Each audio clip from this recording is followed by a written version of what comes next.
안녕하세요. 바른엘 교정치과 정호영 원장입니다. 교정치료 중에는 입안에 복잡하게 생긴 장치와 철사가 들어가 있어서 장치가 떨어지거나 철사가 찔리는 불편한 상황들이 생길 수 있습니다. 이번 영상에서는 교정치료 중에 어떤 불편감이 생길 수 있고 또 이럴 때는 어떻게 대처하면 좋은지 말씀드리려고 합니다. 특히 교정치료를 막 시작하셨다면 영상 참고하셔서 당황하지 않으시고 의연하게 대처하실 수 있으셨으면 합니다. 가장 흔한 불편감은 교정용 브라켓의 탈락입니다. 브라켓은 교정치료가 끝나면 제거해야 되죠. 브라켓이 센 힘에서 떨어지는 것은 이상한 현상은 아닙니다. 하지만 마른 오징어처럼 질긴 음식, 덩어리가 크거나 딱딱한 음식, 끈적거리는 음식을 드신다면 장치가 떨어지기 쉽겠죠. 교정치료 초기에는 이가 삐뚤빼뚤하기 때문에 부드러운 음식을 드시다가도 장치가 떨어지는 일이 일어날 수 있습니다. 떨어지면 당황하지 마시고 치과에 오셔서 다시 붙이시면 됩니다. 더 좋은 방법은 예방이겠죠.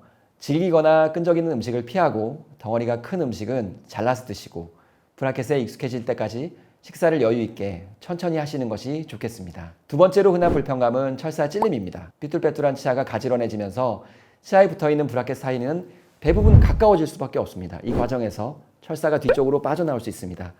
또 치료 초반에 사용하는 가늘고 부드러운 철사는 씹는 힘에 의해서도 한쪽으로 돌아가기도 합니다. 발치를 포함해서 교정치료를 받는 환자분들은 앞니를 뒤로 당기면서 발치 공간을 닫는 과정에서도 철사가 뒤쪽으로 빠져나오게 됩니다. 철사가 찔리는 불편감은 참지 마시고 치과에 오셔서 처치를 받으셔야 합니다. 분명 바로 오시기 어려운 경우도 있을 수 있습니다. 저희가 드린 붙이시는 왁스를 불편함을 가라앉히는 데 사용하시면 됩니다. 우선 꺼즈나 화장지를 이용해서 붙이실 부위에 물기를 간단하게 제거하고 왁스를 콩알만한 크기로 떼서 잘 붙이시면 됩니다. 이때 식사 전에는 왁스를 다시 제거하시는 것이 좋습니다. 월진료에서 와이어나 고무줄을 교체하면 2, 3일 정도 뻐근하고 욱신거리는 불편감이 발생할 수 있습니다. 이런 통증은 치아가 움직이는 과정에서 나타나는 자연스러운 현상입니다. 그래도 교정치료를 막 시작한 환자에서는 이런 통증이 더 크게 다가올 수 있습니다. 음식을 씹으면 욱신거리는 통증이 더 심해지고요. 이런 경우에는 한두 끼 정도는 부드러운 음식을 드시고 많이 불편하시다면 타이레놀을 한 알 드시는 것도 좋습니다.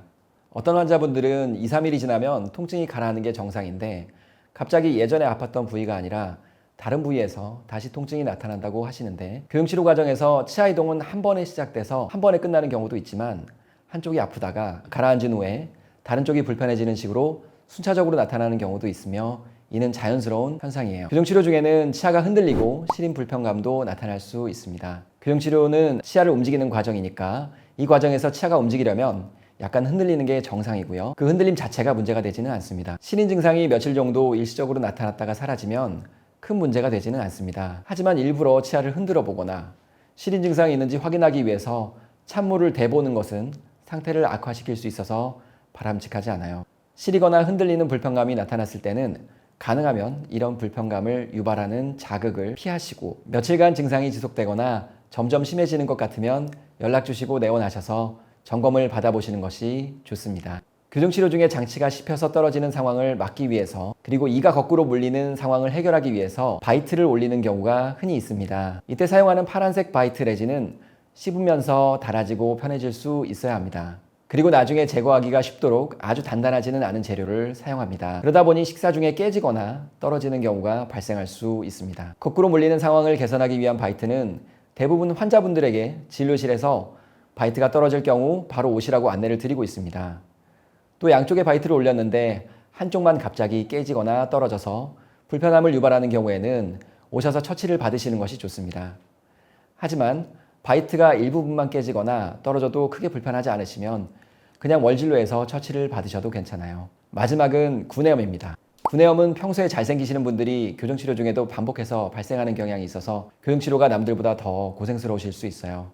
교정장치에 쓸리거나 찔리는 자극이 원인이 돼서 구내염이 발생할 수 있기 때문입니다. 그래서 구내염이 아직 발생하지 않았더라도 장치가 볼에 쓸리는 느낌이 불편하시면 오셔서 장치를 감싸거나 다듬는 식으로 처치를 받으시는 게 좋아요.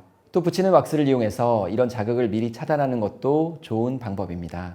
구내염이 생겼다면 오라메디 같은 구내염 연고를 발라주시고 주기적으로 가글을 해주시는 것도 좋습니다. 이상으로 교정치료 중 나타날 수 있는 불편감과 대처 방안에 대해 말씀드렸습니다. 영상 시청해 주셔서 감사합니다.